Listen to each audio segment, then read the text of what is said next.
Today is Juneteenth, the day back in 1865 the last enslaved people in Texas learned they were freed. In recent years, the holiday has grown in recognition, but Spokane has been celebrating the historic moment since the 1980s. KREM 2's Janelle Finch joins us in the newsroom to share this history of Spokane's Juneteenth celebrations. June 19, 1865 is an important day in American history. Over a century later, today, Juneteenth is materialized as a celebration of freedom and the true end of slavery. How people honor the holiday has changed over the years, especially here in Spokane. I joined in on this year's festivities to find out more on the importance of celebrating this holiday here in the Lilac City.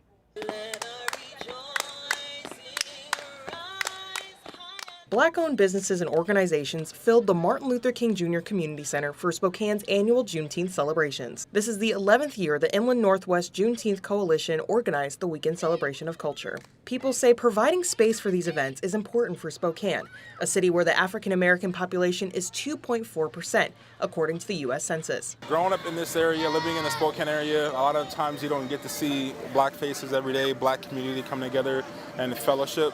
So it's good to see multi-generations here of black people. Juneteenth became a federal holiday in 2021, but celebrations in Spokane date back to the 1980s on the Fairchild Air Force Base. Today's Juneteenth organizers say they share a special connection to the ones who started it all. So our grandparents came here and they retired here, but when they came here they noticed that there was a lack of black folks in Spokane in general, but also there were a lack of black people that knew about Juneteenth.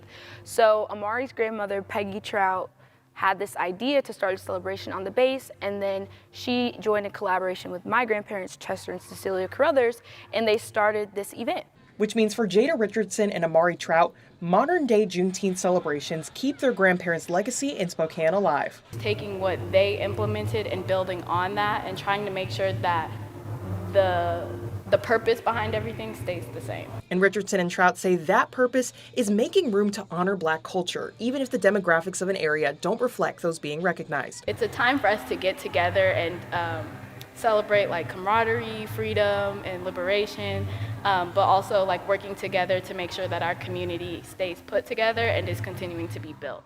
And it's also important that in predominantly white areas, we have days that center blackness and what that means for us. For Spokane, the Juneteenth Coalition hosted 3 days of festivities, but people say there's more work to be done to keep black history a part of our daily lives. The goal would be for this to be something that's, education that's passed through, educational school systems, that children get to learn more about the history of Juneteenth, black people, more so than just Black History Month itself.